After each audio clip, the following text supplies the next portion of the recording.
Mesdames et messieurs de la presse,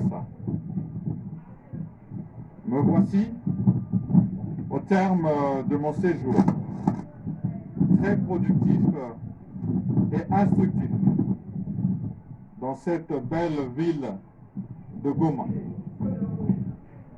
L'éruption du 22 mai dernier est un événement qui nous a beaucoup affectés et pour lequel, dès ce soir-là, toute la nation a été affligée. Je suis donc venu ici pour porter un message de soutien et de réconfort de son Excellence, Monsieur le Président de la République, à toute la population du Nord Kivu. Et aussi porter un message de condoléances à toutes les familles éprouvées. Je suis venu avec une importante délégation du gouvernement, à la suite de celle qui est arrivée au lendemain de l'éruption. Non plus seulement pour continuer l'évaluation, mais surtout pour apporter des solutions aux divers problèmes que cette éruption a soulevés. C'est pour cela que je me suis fait accompagner des ministres pour que chacun, en ce qui le concerne, puisse s'assurer aux côtés des autorités provinciales que les problèmes sont entièrement pris en charge. Je voudrais aussi saluer la réactivité des autorités militaires et policières qui, en plus du défi sécuritaire, ont promptement réagi à ce défi que la nature nous a imposé. L'implication et l'accompagnement des acteurs humanitaires ont été très précieux pour la République démocratique du Congo et la ville de Goma en particulier. Mesdames et messieurs de la presse, 2 semaines après, la situation au plan sismique a positivement évolué et elle nous permet aujourd'hui d'envisager l'avenir avec moins d'inquiétude, même si la vigilance doit rester de mise. Depuis la survenance de l'éruption, seules les données des scientifiques nous ont guidés. Je voudrais ici saluer l'action de nos experts, de l'Observatoire volcanologique de Goma, qui veille nuit et jour pour éclairer nos décisions. Cela étant dit, je tiens donc à vous rassurer que votre gouvernement va tirer toutes les conséquences de cette épreuve. Dès mon arrivée, j'ai tenu à rencontrer tous ceux qui gèrent sans relâche cette crise multiforme de l'éruption. Du point de départ à l'OVG, au point de chute de la mission à l'hôpital provincial du Nord Kivu, j'ai rencontré des personnes motivées qui ont pu me faire dans les détails l'état de la situation pour apporter les solutions qui sont attendues. J'ai été particulièrement ému de voir une mère retrouver sa fille après plus de 2 semaines de séparation. Sur les axes Rutshuru et Sake, j'ai entendu des voix d'hommes et de femmes qui veulent retrouver leur logement et reprendre leur activité quotidienne. Et surtout celle des enfants qui réclament de retourner à l'école. J'ai compris leurs peines. Elles sont les nôtres et la préoccupation majeure du gouvernement. Prenons la mesure de la situation. Nous avons décidé dès aujourd'hui du retour progressif des déplacés, suivant le plan qui vous sera communiqué immédiatement après cette communication. Mesdames et messieurs de la presse, dans ma suite, le ministre d'État en charge de l'aménagement du territoire se chargera de trouver un site qui puisse héberger les personnes qui ont perdu leur domicile.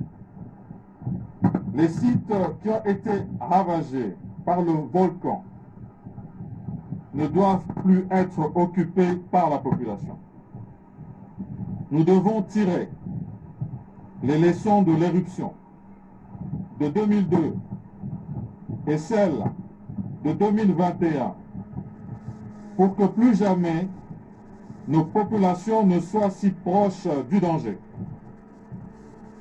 Le ministre d'État en charge du budget veillera de manière étroite avec la Fédération des entreprises du Congo, FEC, pour prendre des mesures économiques qui permettront de soutenir le petit commerce et les opérateurs économiques dont les activités ont été impactées par cette éruption.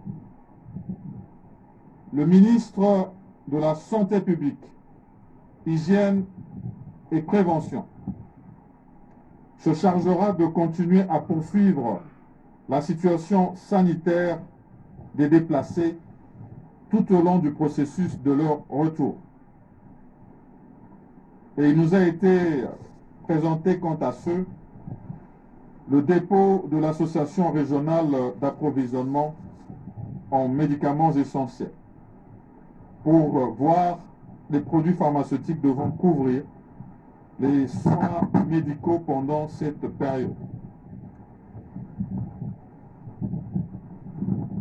Ici, j'ai le privilège d'annoncer que Son Excellence, Monsieur le Président de la République, chef de l'État, qui n'a ménagé aucun effort tout au long de la crise,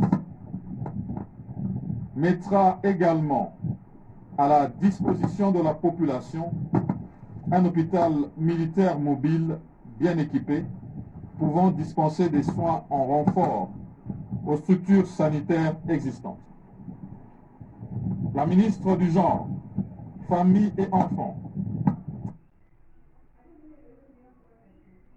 travaillera étroitement avec la communauté des humanitaires et nationale, va continuer à fournir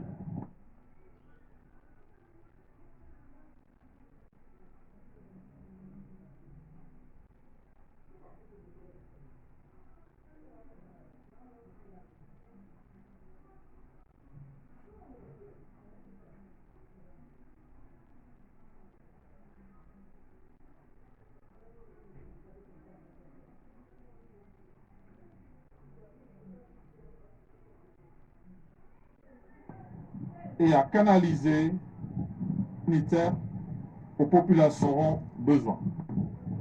Et à ce propos, il nous a été également présenté un stock de vivres et non-vivres auxquels le gouvernement recourt déjà en cas de rupture de stock des centres d'accueil des sinistrés.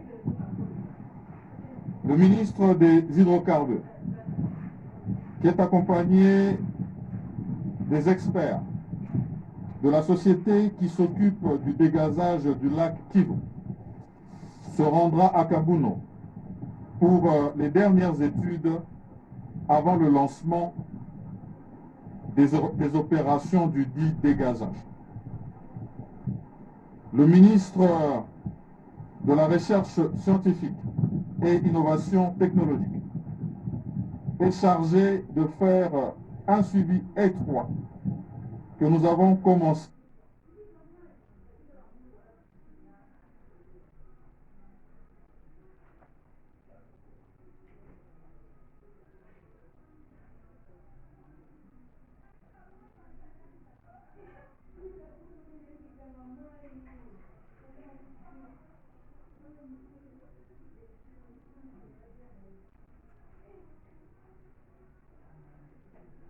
Le ministre des Ressources hydrauliques et électricité devra poursuivre le travail entamé pour que Goma soit de nouveau desservi d'électricité de manière optimale.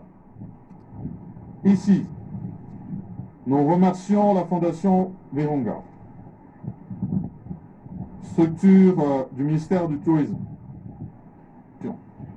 dans le rétablissement depuis ce dimanche de l'eau et de l'électricité sur une bonne partie de la ville de Goma. Le ministre des Transports continuera à assurer le monitoring de la praticabilité de l'aéroport de Goma pour s'assurer de la sécurité des aéronefs, notamment les humanitaires, ainsi que de toutes les voies d'accès à la ville de Goma.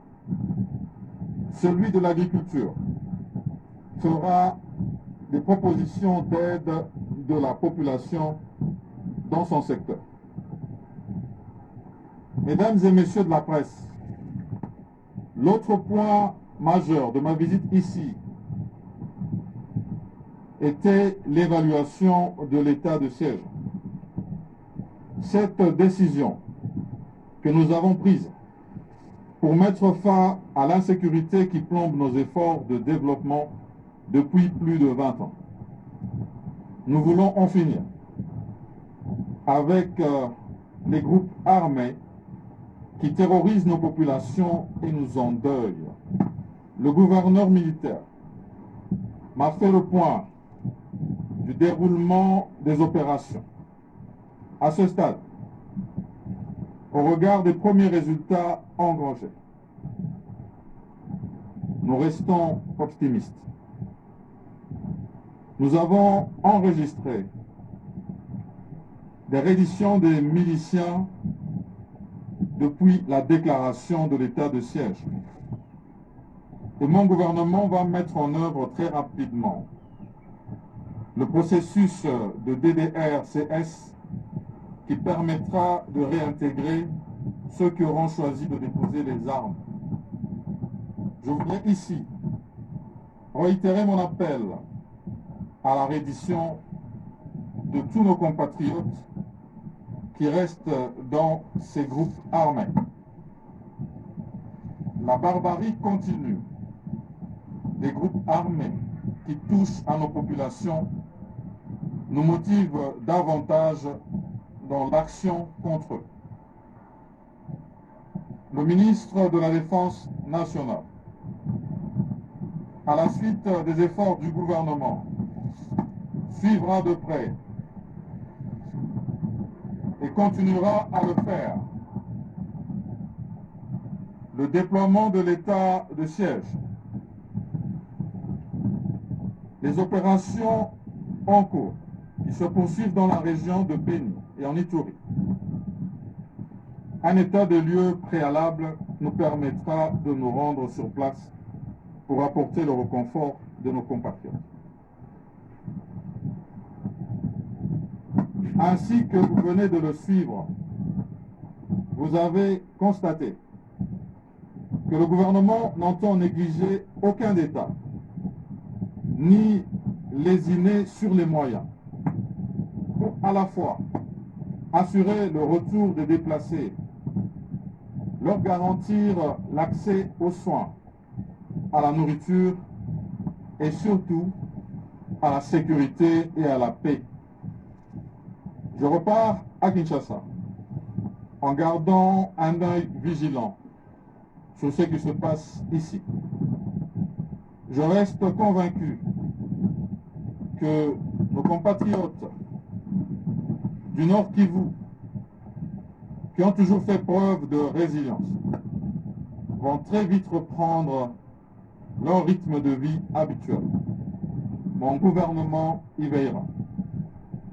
Je ne saurais terminer mon propos sans vous rappeler la nécessité de l'observance stricte des gestes barrières pour lutter contre la propagation de la COVID-19.